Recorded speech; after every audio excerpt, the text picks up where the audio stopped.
As that news develops, eyes across the globe are watching. We have Dr. Joel Voss with us, an international relations expert and a professor at the University of Toledo. So what does this mean for the U.S.?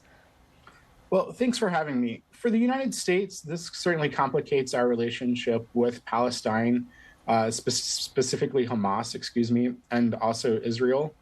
The United States is obviously concerned with an escalation of the conflict with Lebanon or with Iran.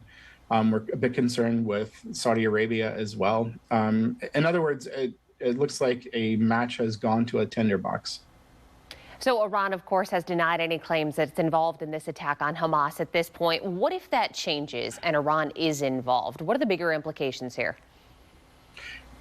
Well, certainly you'll see the United States respond with probably more sanctions and more condemnation of Iran if they admit to involvement.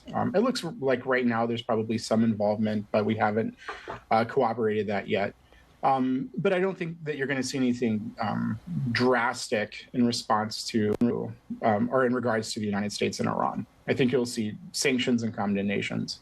So let's talk about funding here. This past week, funding the war in Ukraine, a big topic of conversation in Washington. The U.S., as you mentioned, an ally of Israel. Could the pushback against Ukraine impact Israel when and if the U.S. decides to help? Well, I'm not certain. That's a good question, and I think we should separate those two issues as far as geopolitical concerns are. But then also, of course, we have a budget, and our budget needs to take these things into consideration. So probably what you'll see is more appropriations line up for Israel. And I think I saw in the news very briefly that we're already thinking about sending more funding to Israel. But I don't know necessarily how the two would directly impact each other right now. Finally, a question for you from a professor perspective. How do you explain what's happening and teach this to your own students? Well, it's complicated, I'll say that. And briefly, I'll also mention that in class, I try to take an objective view of what's happening in the world, right? So there are no good guys or bad guys.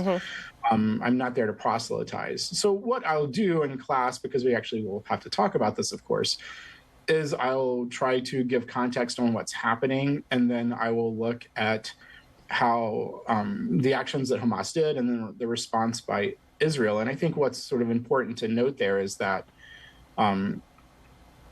Hamas's actions should be condemned in that they were targeting civilians, and civilians should never be the target in war, right? According to the Red Cross.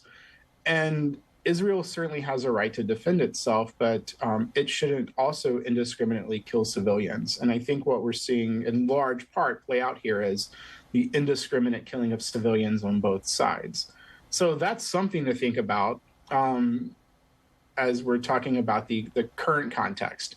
And then, of course, the larger, longer geopolitical and historical context also needs to come into play. But I think more Americans need to read up on Israeli-Palestinian relationships, and they should read up on, what's happening now and try to come to a more robust sort of understanding of the conflict than what you would normally get on social media, for sure.